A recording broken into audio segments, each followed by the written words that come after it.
হব না, বরঞ্চ আরো গুনার ভিতরে লিপ্ত হইতেছে। তো ভাই, আমরা সে মহান আল্লাহ তাআলার একবার শুকরিয়া আদায় করি, একবার আমরা আল্লাহকে ডাকি, হৃদয় থেকে কই আলহামদুলিল্লাহ। আল্লাহকে ডাকতে মন চায়, হৃদয় থেকে কই আল্লাহ, বলি আল্লাহ, হৃদয়ের মন থেকে বলি আল্লাহ, অন্তর থেকে বলি আল্লাহ। বিশ্ব নবী রাহমাতুল লিল আলামিন, দো জাহানের বাদশাহ, নবী কদরেওয়ালা, এই দুনিয়ার বাদশাহ, পরকালের বাদশাহ, তার নাম হলো খাতিমুন নবিয়্যিন রাহমাতুল লিল আলামিন, নবী কামিল হযরত মুহাম্মদ মুস্তাফা সাল্লাল্লাহু আলাইহি সাল্লাম, যার জন্য আল্লাহ রাব্বুল আলামিন আসমানকে বানাইছেন, যার জন্য আল্লাহ তাআলা এই জমিনকে বানাইছেন, তার উসুলে করে আল্লাহ তাআলা গাছ বৃক্ষ 18,000 মাখলুকাত, যার জন্য যার উসুলে করে আল্লাহ তাআলা এই দুনিয়াকে সাজাইছেন, তার উপরে আমরা প্রাণ খুলে অন্তর দিয়ে হৃদয়ের স্তন থেকে বলি সাল্লাল্লাহু আলাইহি ওয়াসাল্লাম। মুহতারাম দোস্ত আজিজ, আল্লাহ রাব্বুল আলামিন কোরআনের মধ্যে বলতেছেন কুল্লু নাফসিন যায়িকাতুল মাউত। অর্থ কি? আল্লাহ বলতেছেন, হে বান্দা, হে আদম জাত, আমি এই তোমাদেরকে দুনিয়ার মাধ্যমে বানাইছি, খালি তোমাদেরকে বানাই নাই, আল্লাহ রাব্বুল আলামিন এই দুনিয়ার মাধ্যমে কম বেশি 18,000 মাখলুকাত বানাইছেন। সুবহানাল্লাহ, 18,000 মাখলুকাত। কিন্তু আল্লাহ তাবারক তাআলা সবার চাইতে উত্তম, সবার চাইতে বেহতর, আফজাল, শ্রেষ্ঠ আল্লাহ তাআলা বানাইছেন ইনসানকে, আদম জাতিকে, মানুষ জাতিকে। কোন সুবহানাল্লাহ। উদাহরণ স্বরূপ আজকে দেখেন দুনিয়ার মাধ্যমে ভাগ, ভাগ একটা ভয়ঙ্কর জন্তু, টাইগার বলা হয়, শক্তিশালী জন্তু। কিন্তু ওই টাইগারকে একজন মানুষ তাকে হুকুম দেয়, ঠিক না বেঠিক ভাই? ঠিক না বেঠিক? হাতি একটা জন্তু, বিশাল বড় একটা জন্তু, কিন্তু এই হাতিকে কিন্তু এই এক মানুষেই, একদম ছোট একটা মানুষেই তাকে বাহক হিসাবে তাকে যেই কাম কয় সেই কাম শুনে, ঠিক না বেঠিক?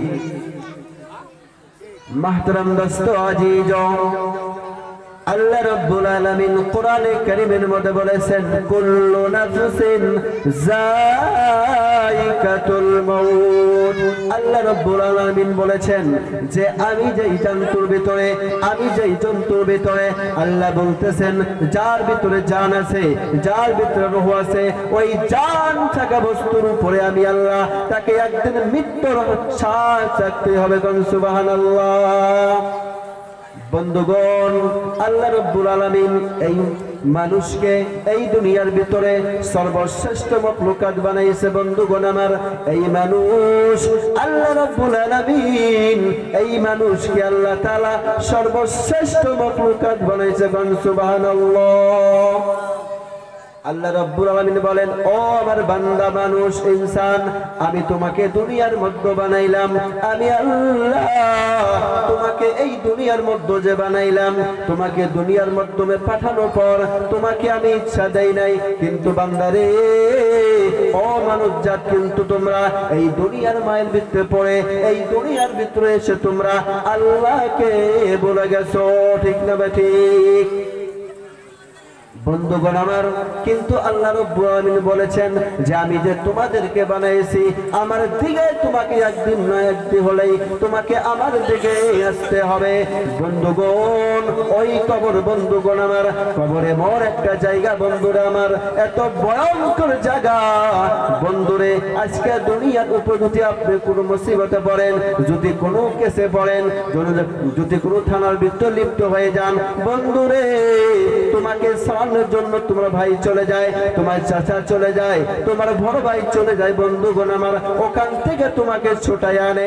কিন্তু কবর একটা এমন একটা জায়গা, সেই কবরের ভিতরে আপনার সঙ্গে কেউ যাবে না, আপনার স্বামী, আপনার বউ যাবে না, আপনার বড় ভাই যাবে না, আপনি কেউ যাবে না, ওই কবরে আপনাকে একলাই থাকতে হবে, ঠিক না বেঠিক? নারে তাকবীর।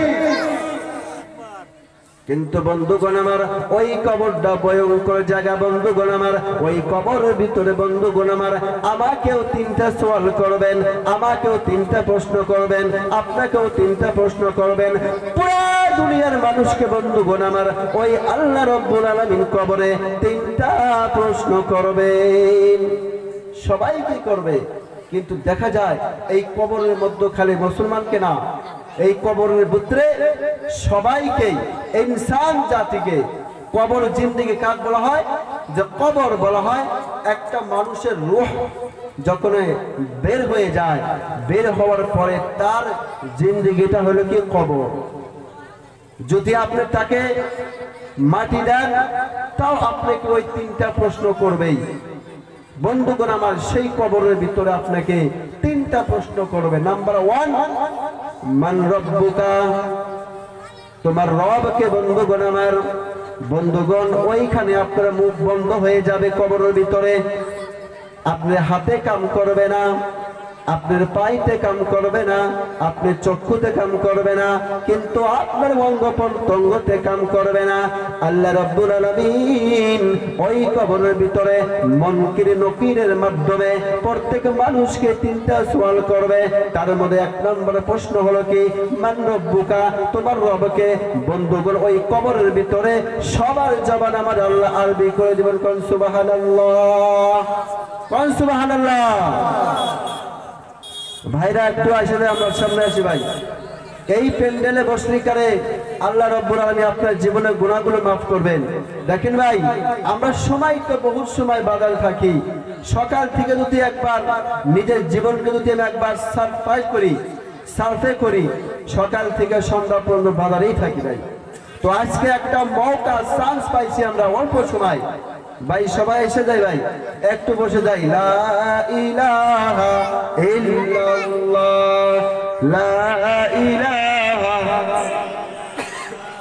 সুবহানাল্লাহ ওয়ালহামদুলিল্লাহ, লা ইলাহা ইল্লাল্লাহ সুবহানাল্লাহ ওয়ালহামদুলিল্লাহ, লা ইলাহা।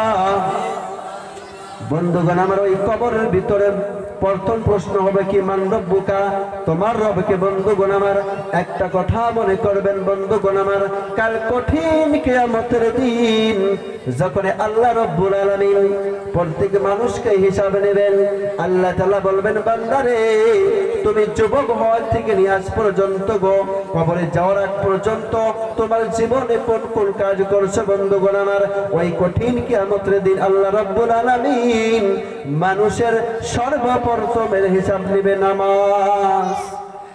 কিন্তু এখন তো বেজার, নামাজের কথা কই তো বেজার। তো আমার একটা ভাই আছে, তো মানে জোয়াবার এটা মানে গণনাটা হুজুর একটা সভা দিব, একটা কই ভালো কথা, সভা তো দিবেন সুন্দর কথা কয়, কিন্তু আমার একটা শর্ত আছে। আমি কই যে কি শর্ত? কয় যে সভা দেব কিন্তু নামাজের কথা কই না, আপনি খালি কই নামাজের কথা, খালি কই নামাজের কথা। ইহান কই ভাই তাকে কি বুঝতে মনে করছে? কয় যে নামাজের কথা বাদ দিয়া আর কি তাই করি। তাহলে ভাই দেখেন, নামাজ এখন কথা আপনার একটা উদাহরণ শুনুক। আজকে আপনার জীবনের খাদ্য হলো কি ভাত। এখন যদি আপনি 3 দিন না খাওয়া আছেন, এখন যদি করেন তখন মাথা ঘুরায়, তাহলে আপনার কারণটা কি? আপনার যে আপনি না খায়া থাকার কারণে আপনার মাথা ঘুরাইতেছে, ঠিক না ভাই? ঠিক ভাই। তাহলে আপনার প্রথম ট্রিটমেন্ট কি? যে আপনার সময় মতন 3 টাইম ভাত খাবেন, বা 2 টাইম খাবেন। আপনি দুপুরে ভাত দেন, কিন্তু যখন সকালে 10টার সময় 9টার সময় ভাত খেলেন, রাত্রে 7টার সময় 10টার সময় খেলেন, তবে সে আপনার সিহত থাকবে, শুদ্ধ সই থাকবে। আর যদি ভাত না খান তাহলে আপনার মাথা ঘুরাইব, আর আপনার শরীর এমনি এমনি আপনি কাবু হবেন। তো ভাই, কিন্তু কিয়ামতের দিন আল্লাহ রাব্বুল আলামিন আপনাকে আমাকে পুরা পৃথিবীর মানুষকে প্রথম বলবে আসসালাত, আসসালাত। কিন্তু নামাজের বিষয়ে আপনাকে জিজ্ঞাসা করবে। কিন্তু আজকে আমরা নামাজ পড়তেছি না ভাই। আজকে দেখেন, বদরের যুদ্ধেতে মুসলমানের সংখ্যা ছিল 313 জন। কয়জন ভাই? যে বদরে যে যুদ্ধ করছে মুসলমানের সংখ্যা 313 জন আর কাফেরের সংখ্যা 1000-এর অধিক চাইতে, কিন্তু তাদের তলোয়ার, তাদের ঘোড়া, তাদের শক্তিশালীতা কদর, আর মুসলমানের সংখ্যা 313 জন, কিন্তু আল্লাহ তাআলা তাদের কেউ জয় করছে। কোন সুবহানাল্লাহ। কিন্তু আজকে আমরা নামাজের দিকে একদম গাফলতা। কিন্তু ভাই দেখেন আজকে আমরা নামাজ পড়ি না কেন? নামাজ একটা উদাহরণ দেয় ভাই, যে নামাজ পড়লে আল্লাহ পাক কিরকম খুশি হন, শুনবেন তো? শুনবেন? নামাজ পড়লে আল্লাহ এতটুকু খুশি হয় যে আপনি একটা উদাহরণ, যে কারো সন্তান ছোট্ট থেকে হারাই গেছে গা, 4 বছর থেকে হারাই গেছে গা, কিন্তু তার একটাই ছেলে, মেয়ে 4টা, কিন্তু আমরা ছেলেকে বেশি মহব্বত করি, করি না? যদি কারো 4টা মেয়ে হয় তার মনটা একদম ছোট হয়, যদি একটা ছেলে হয় গিরাম জয়রাম বস জমা করে খাওয়া দেয়, আকিকাত করে দেয়। কিন্তু কারো সন্তান, কারো একটা সন্তান হারাই গেছে গা 4 বছর বয়সে, তার বাবা কত মহব্বত করছে, খাওয়াইছে, এত মহব্বত করে সন্তানকে পালছে, যখন 4 বছর হয়েছে হঠাৎ করে সন্তানটা হারাই গেছে গা, তাহলে বাবা মার অন্তর কিবা হয়? খুশি কি টেনশন? আমার সন্তানটা নাই, হারাই গেল গা। হঠাৎ করে আপনি 10 বছর পরে ওই সন্তানকে ফিরিয়ে পেলেন, তাহলে আপনার খুশি কেমন লাগবে? আপনার খুশি যদি জিজ্ঞাসা করি যে আপনার মনটা কিভাবে হইতেছে, আপনি কবেন যে আমার জীবনে সবচাইতে আমার আজকের দিনটা আমি খুশি, আমি এরকম আরো খুশি কোনদিন আমি পাবো না। ঠিক না ভাই? ঠিক ভাই। যখন আপনি নামাজের ভিতরে দাঁড়াইয়া যাবেন গো বন্ধুরা, নবীজি সাল্লাল্লাহু আলাইহি সাল্লাম যখন মেরাজ করলেন, আল্লাহর সঙ্গে দেখা করলেন, বন্ধুগণ আমার নবীজি